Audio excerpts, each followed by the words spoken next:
আমার নাম শিমুল। আমার সুন্দরী বিবাহিতা খালাতো বোন ১ মাসের জন্য আমাদের বাড়িতেই থাকতে এসেছিল।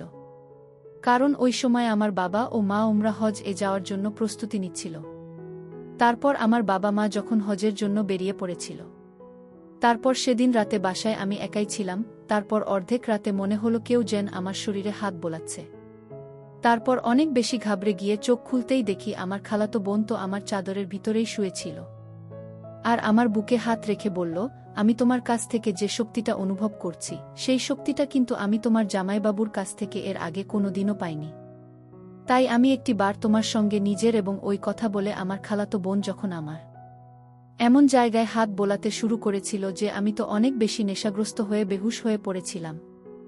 কারণ অমন জায়গায় হাত বোলাতে গেলে তো যে কেউ নেশাগ্রস্ত হয়ে পড়ে যাবে। তার উপর আবার আমার খালাতো বোন খুব সুন্দরী ছিল দেখতে এবং ভীষণ তরুণীও ছিল। তারপর আমার যখন জ্ঞান ফিরে আসে তখন আমিও সুযোগ পেয়ে আমার খালাতো বোনকে আসলে আমার বাবা মা যখন উমরা হজ-এ যাওয়ার জন্য প্রস্তুতি নিচ্ছিল, ওই সময় আমি বাড়িতে একা থাকব এটা ভেবে আমার ছোট খালাতো বোন জামাইবাবুকে আমাদের বাড়িতে ডেকেছিল এবং আমার খালা ও তাদের সঙ্গেই এসেছিল। আসলে ওই সময় কিন্তু আমার জামাইবাবু বলেছিল আমার খালাতো বোন শারমিনকে নাকি এখানকার সব থেকে বড় ডাক্তারের কাছে চিকিৎসা করানোর জন্য অ্যাপয়েন্টমেন্ট নিয়েছে। তাই সে এই বাহানায় আমার বাসায় থেকে চিকিৎসা করাবে এবং আমার খাওয়া দাওয়ারও খেয়াল রাখবে। যেহেতু আমি বাবা মায়ের একমাত্র পুত্র সন্তান ছিলাম, আমার নিজের বোন বা দিদি থাকলে হয়তো আর কাউকে ডাকতে হতো না। তাও এমন নয় যে আমি কিছুই রান্না বান্না বা কোনো কাজ করতে জানতাম না। আমি মোটামুটি রান্না বান্না করতে জানতাম।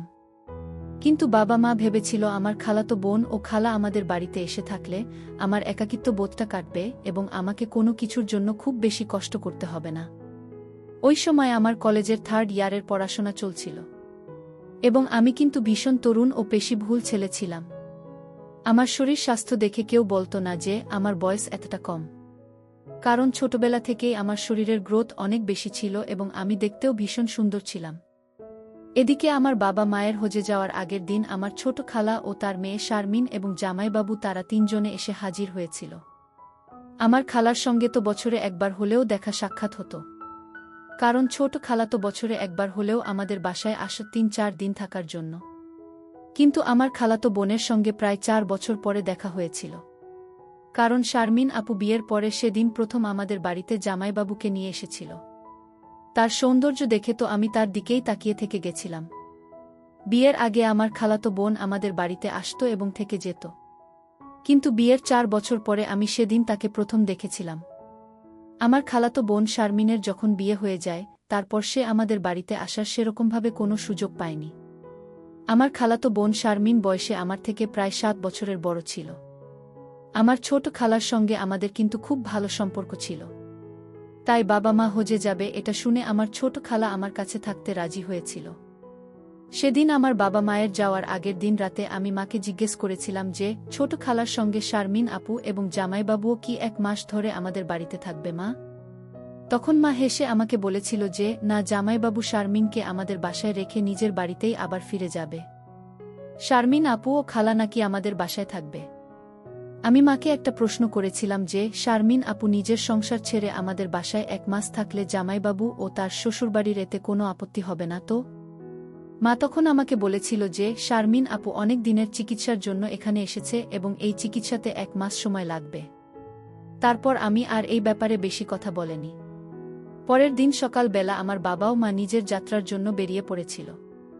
আমার বাবা মায়ের চলে যাওয়ার পরে কিন্তু আমার খালাতো বোন ও জামাইবাবুর সঙ্গে আমার খুব ভালো সময় কেটেছিল। তারপর জামাইবাবু আমাদের বাড়িতে 2 দিন থাকার পরে নিজের বাড়ির জন্য রওনা দিয়েছিল। আমার জামাইবাবু যখন আমাদের বাসা থেকে চলে গিয়েছিল, তারপরে সেদিন আমি আমার খালা শারমিন আপু মিলে যখন একসঙ্গে রাতের খাবারটা খাচ্ছিলাম, ঠিক ওই সময় আমি কিন্তু শারমিন আপুর সঙ্গে অনেক ঠাট্টাও করেছিলাম। বলেছিলাম, শারমিন আপু তুমি কত সুন্দরী, কিন্তু তোমার বর ততটাই কুৎসিত দেখতে। আমার কথা শোনা মাত্রই জানি না কেন আমার খালাতো বোন রাগ করে খাবার ছেড়ে টেবিল থেকে উঠে ঘরের ভিতরে চলে যায়। আমি তখন খালার মুখের দিকে তাকিয়েছিলাম এবং ভীষণ লজ্জাও পেয়েছিলাম। বুঝতে পেরেছিলাম যে আমি হয়তো একটু বেশি ঠাট্টা করে ফেলেছি।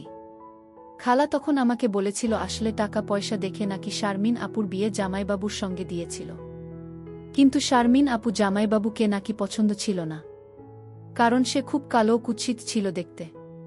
ওই সময় আমি বুঝতে পেরেছিলাম যে আমি আমার খালাতো বোনের সঙ্গে ঠাট্টা করে তাকে কষ্ট দিয়েছি।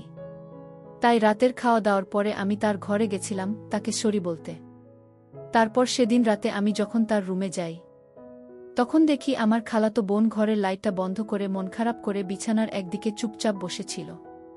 আমি যখন রুমে ঢুকে লাইটটা অন করে তার পাশে গিয়ে বসি, তাকে শান্ত স্বরে বলি, তখন সে নিজের আবেগ ধরে রাখতে না পেরে হঠাৎ করে কাঁদতে কাঁদতে আমাকে জড়িয়ে ধরে নিজের মনের কথাগুলো বলতে শুরু করে। আমি তো তাকে নিজের আপন মনে করে তার মাথায় হাত বুলিয়ে অনেক স্নেহ দিয়ে বলেছিলাম, আপু তুমি এই নিয়ে একদম মন খারাপ করো না। মানুষের চেহারাটাই সব কিছু নয়। চেহারার সৌন্দর্যের থেকে মনের সৌন্দর্য কিন্তু অনেক বেশি মূল্যবান ও কার্যকরী। পরের দিন সকালবেলা হঠাৎ করে আমার খালুর ফোন আসে। আমার খালুর সঙ্গে আমার খালা যখন ফোনে কথা বলে, তারপরে সে অনেক বেশি কাঁদতে শুরু করে এবং নিজের জামাকাপড় গোটাতে শুরু করে। তারপর খালাকে জিজ্ঞেস করতেই জানতে পারি যে খালু নাকি সিঁড়ি থেকে পড়ে গিয়ে অনেক বেশি আঘাত পেয়েছে এবং তাকে হাসপাতালে ভর্তি করতে হয়েছে। এই কথাটা শুনে আমার খালা এদিন বাধ্য হয়ে নিজের বাসায় রওনা দিয়েছিল। না হলে তো আমাদের মাঝে একটাই কথা হয়েছিল যে যতদিন আমার বাবা মা বাসায় ফিরে না আসছে, ততদিন ছোট খালা আমার সঙ্গেই থাকবে। কিন্তু সেদিন বাধ্য হয়ে খালাকে বাড়ি ফিরে যেতে হয়েছিল এবং আমার খালাতো বোন শারমিন আপু নিজের চিকিৎসার জন্য আমাদের বাড়িতেই ছিল। আমার খালার চলে যাওয়ার পরে আমি ও আমার খালাতো বোন আমাদের বাসায় একাই ছিলাম। এদিকে আমার বাবা মায়ের সঙ্গে কিন্তু ফোনে আমার প্রত্যেক দিন একবার করে হলেও কথা হতো। কিন্তু যখন থেকে আমার খালা বাড়ি চলে গেছিল, তারপর থেকে কিন্তু আমার আপুর হাবভাব একেবারেই পাল্টে যায়। সে প্রত্যেক দিন নিত্য নতুন জামাকাপড় পরে আমাকে জিজ্ঞেস করত যে তাকে দেখতে কেমন লাগে। এমনকি সে যখন তখন আমাকে অনেক জোরে চেপে জড়িয়ে ধরত এবং আমি তাকে আপন মনে করে কিছু বলতে পারতাম না। আমি যখন কলেজ থেকে বাড়ি ফিরে আসতাম, তখন সে আমার পছন্দের খাবারগুলো তৈরি করে রাখত, আমাকে অনেক যত্ন সহকারে খেতে দিত। আমি কিন্তু তখনও তার মতিগতি বুঝতে পারিনি। তারপর সেদিন রাত্রিবেলা যখন অনেক বৃষ্টি হচ্ছিল ও বাজ পড়েছিল, ওই সময় আমি নিজের ঘরের লাইটটা বন্ধ করে বিছানায় শুয়ে কানে হেডফোন দিয়ে গান শুনছিলাম। কিছুক্ষণ পরে মনে হলো আমার শরীরে কেউ যেন হাত বোলাচ্ছে এবং আমাকে জড়িয়ে ধরেছে। তারপর আমি যখন তাড়াতাড়ি কান থেকে হেডফোন খুলে দিয়ে মোবাইলে লাইটটা অন করতেই দেখি আমার খালাতো বোন তো কেঁদে কেটে অস্থির হয়ে পড়েছে। আমি তখন তাড়াতাড়ি ঘরের লাইটটা অন করে আপুর চোখের জল মুছে জিজ্ঞেস করলাম, আপু তুমি এইভাবে কাঁদছ কেন? সে তখন আমার পাশে এসে আমাকে অনেক জোরে জড়িয়ে ধরে বলল, রেজাউল আমি একা ওই ঘরে ঘুমোতে পারছি না, আমার ভীষণ ভয় লাগছে। হয় তুমি ও ঘরে আমার সঙ্গে ঘুমাও, আর না হয় আমাকে এই ঘরে ঘুমোতে দাও, কারণ আমার ভীষণ ভয় লাগছে। তার কথা শুনে তো আমি তখন বাধ্য হয়ে তাকে আমার বিছানায় ঘুমোতে দিয়েছিলাম এবং আমি নিজে সোফাতে গিয়ে শুয়ে পড়েছিলাম।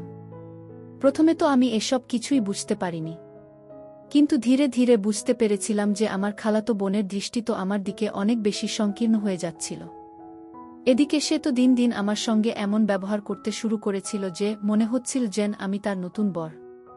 এমনকি সে আমার সামনে এমন ছোট ছোট জামাকাপড় পরতে শুরু করেছিল। আমার কিন্তু নিজেকেই ভীষণ লজ্জা লাগত এবং সে আমার সামনে এসে আমাকে জিজ্ঞেস করত যে তাকে ওই রকম ছোট ড্রেসে কেমন দেখাচ্ছে। সেদিন আমি না পেরে আমার খালাতো বোনকে বলেছিলাম যে আমার সামনে এসব নোংরা ড্রেস পরার কি আছে। আমার খালাতো বোন তখন বলেছিল যেহেতু অনেক বেশি গরম পড়েছে, তাই নাকি সে আরামের জন্য এই ধরনের ছোট জামা কাপড় পরছে। এদিকে প্রত্যেক দিন রাত হতেই সে কোনো না কোনো বাহানায় আমার বিছানায় ঘুমোতে চলে আসত এবং সে যখনই আমার বিছানায় ঘুমত সেদিন রাতে আমার সারারাত ঘুম হতো না। তখন আমার কিন্তু সারারাত এদিক ওদিক করেই কাটত এবং এতদিনে আমি তো এটা বুঝতে পেরেছিলাম যে আমার খালাতো বোন আমার কাছে আসার চেষ্টা করেছিল, কিন্তু সে কেন আমার সঙ্গে এরকম করেছিল আমি সেটা বুঝতে পারিনি। আমার খালাতো বোনের নোংরা মতিগতি বুঝতে পেরে আমি কিন্তু নিজেকে তার থেকে গুটিয়ে রাখতে শুরু করেছিলাম। কিন্তু একটা জিনিস লক্ষ্য করেছিলাম, ৫-৬ দিন হয়ে যাওয়ার পরেও কিন্তু সে একদিনও চিকিৎসার জন্য ডাক্তারের কাছে যায়নি। সেদিন আমি তাকে না পেরে জিজ্ঞেস করেছিলাম যে সে এখন পর্যন্ত একদিনও ডাক্তারের কাছে কেন যায়নি। সে তখন আমার ঘাড়ে হাত দিয়ে আমার চোখে চোখ রেখে একটাই উত্তর দিয়েছিল যে তার নাকি ডাক্তারের নয়, তার নাকি ভালোবাসার প্রয়োজন। তারপর আমার খালাতো বোন অনেক চেষ্টা করেছিল আমাকে তার সৌন্দর্যের জালে ফাঁসানোর। কিন্তু আমি সবকিছু বুঝতে পেরে নিজেকে তার থেকে গুছিয়ে রেখেছিলাম। কিন্তু সেদিন আমার খালাতো বোন সব সীমা অতিক্রম করে দিয়েছিল। যখন সে দেখে যে তার কোনো রকম চাল কাজ করেনি, তখন সেদিন দুপুরে আমি যখন নিজের ঘরে ছিলাম, তখন সে নিজের বাথরুম থেকে অনেক জোরে জোরে চিৎকার করে বলছিল, শিমুল, আমাকে তাড়াতাড়ি বাঁচাও, এখানে শর্ট সার্কিট হয়ে গেছে। তার চিৎকারের আওয়াজ শুনে আমি যখন ভয় পেয়ে তাড়াতাড়ি ওই ঘরের ভিতরে ঢুকে তার দিকে তাকাই, তখন তার দিকে তাকাতেই আমার পায়ের তলা থেকে যেন মাটি সরে যায়। কারণ সে বাথরুমের ভিতরে এমন অবস্থায় ছিল যে তাকে ওই অবস্থায় আমার দেখা ঠিক হয়নি। আমি তখন লজ্জায় নিজের মুখটা অন্য দিকে ফিরিয়ে দিয়ে বলেছিলাম, তুমি এসব কি করছো? কেন তুমি আমার সঙ্গে এরকম করছো? এরকম অবস্থায় তোমার আমার সামনে আসতে একবারও লজ্জা করল না? আর এখানে তো কোনো শর্ট সার্কিট হয়নি। তাহলে তুমি কেন মিথ্যে কথা বললে? তার মানে তুমি এটাই চাইছিলে তো, যাতে আমি তোমাকে এই অবস্থায় দেখি? তুমি যেটা চাইছো তোমার মনের ইচ্ছা যাতে পূরণ করি। যখন থেকে খালা আমার বাড়ি থেকে গেছে, তারপর থেকে তুমি আমার সঙ্গে নোংরামি শুরু করেছে। তুমি আমার থেকে কি চাইছো? তারপর আমার খালাতো বোন যে অবস্থায় ছিল সেই অবস্থাতে আমাকে পিছন দিক থেকে জড়িয়ে ধরে বলল, শুধু একবার তোমার কাছে ভালোবাসা চাই, দয়া করে আমার মনের ইচ্ছা পূরণ করো। আমি তখন আমার খালাতো বোনকে হুমকি দিয়ে বললাম, আমাকে এক্ষুনি ছেড়ে দাও এবং নিজের গায়ে জামা দাও, না হলে আমি কিন্তু এইসব কথা আমার বাবা মাকে ফোন করে বলে দেব। আমি কিন্তু এতদিন চুপ করেছিলাম, তার মানে এই নয় যে আমি তোমার এই অসভ্যতা দেখেও এখনো চুপচাপ থাকব। তুমি আজ সব সীমা পার করে দিয়েছ। তুমি কিসের জন্য এরকম করছো? তুমি তো একটা বিবাহিত মহিলা, তুমি তোমার স্বামীর কাছে ভালোবাসা পাও, তাহলে তুমি আমার কাছে কেন ভালোবাসা পাওয়ার আশায় এই সব নোংরামি করছো? আমি তো তোমাকে আপন মনে করি আর তুমি আমাকে এই নজরে দেখো। তারপর আমার কথা শুনে সে যখন লজ্জায় নিজের জামাকাপড় পরে আমার সামনে আসে, তখন সে ফুপিয়ে ফুপিয়ে কাঁদতে শুরু করে। আমি তখন তাকে জিজ্ঞেস করেছিলাম যে, আপু, তুমি কেন এসব করছো? তোমাকে আজ সব সত্যি কথা বলতে হবে। আর জামাইবাবু তো বলে গেছিল যে তুমি এখানে ডাক্তার দেখাবে, কিন্তু তুমি তো একদিনও ডাক্তারের কাছে যাওনি। সত্যি কথাটা কি আমাকে সব কিছু বলবে?